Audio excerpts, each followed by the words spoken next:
मैं सर्वशक्तिमान परमात्मा के अस्तित्व को मानने से इनकार करता हूं।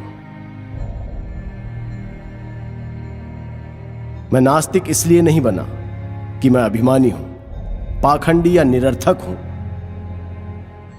मैं ना तो किसी का अवतार हूं, ना ईश्वर का दूत, और ना ही खुद परमात्मा।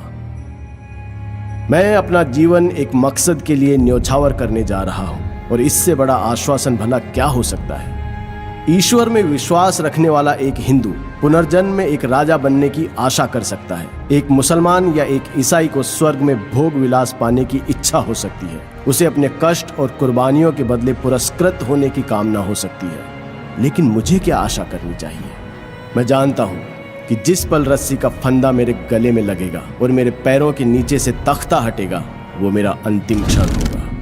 किसी स्वार्थ भावना के बिना, यहां या यहां के बाद किसी पुरस्कार की इच्छा किए बिना, मैंने अनासक्त भाव से अपने जीवन को आजादी के नाम कर दिया है।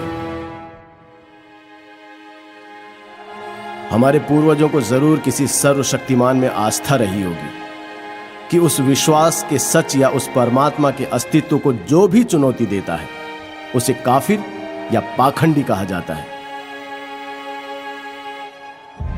चाहे उस व्यक्ति के तर्क इतने मजबूत क्यों ना हो कि उन्हें झुठलाना नामुमकिन हो, या उसकी आत्मा इतनी सशक्त क्यों ना हो कि उसे ईश्वर के प्रकोप का डर दिखाकर भी झुकाया नहीं जा सकता, और इसलिए ऐसे व्यक्ति को अभिमानी कहकर उसकी निंदा की जाती है।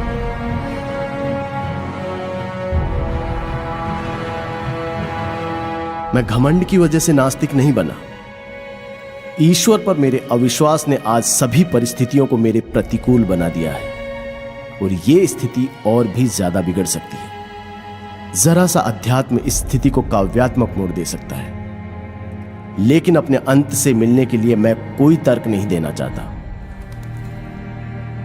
मैं यथार्थवादी व्यक्ति हूं।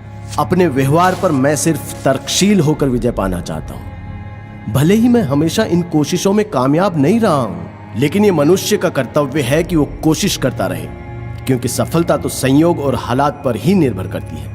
आगे बढ़ते रहने वाले प्रत्येक व्यक्ति के लिए जरूरी है कि वो पुरानी आस्था के सभी सिद्धांतों में दोष ढूंढे। उसे एक एक कर पुरानी मान्यताओं को चुनौती देनी चाहिए। उसे सभी बारीकियों को परखना और समझना चाहिए। अगर कठोर तर्क वितर्क के बाद वो किसी धारणा तक पहुंचता है, तो उसके विश्वास को सराहना चाहिए।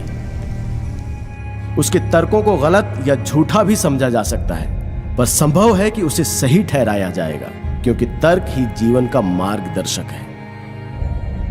लेकिन विश्वास, बल्कि मुझे कहना चाहिए कि अंधविश्वास बहुत घातक है।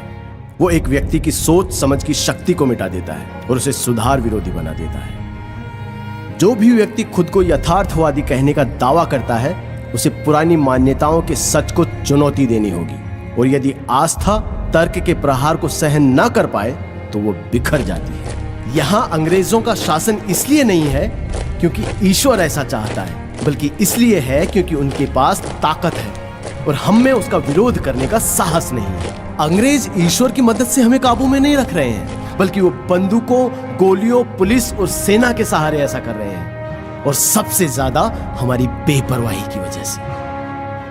मेरे एक दोस्त ने मुझसे प्रार्थना करने को कहा। जब मैंने उससे अपने नास्तिक होने की बात कही, तो उसने कहा, जब तुम्हारे आखिरी दिन नजदीक आएंगे तब तुम यकीन करने लगोगे। मैंने कहा, नहीं मेरे प्यारे मित्र, ऐसा कभी नहीं होगा। मैं इसे अपने लिए अपमानजनक और नैतिक पतन की वजह समझता हूं। ऐसी स्वार्थी वजहों से मैं कभी प्रार्थना नहीं करूंगा।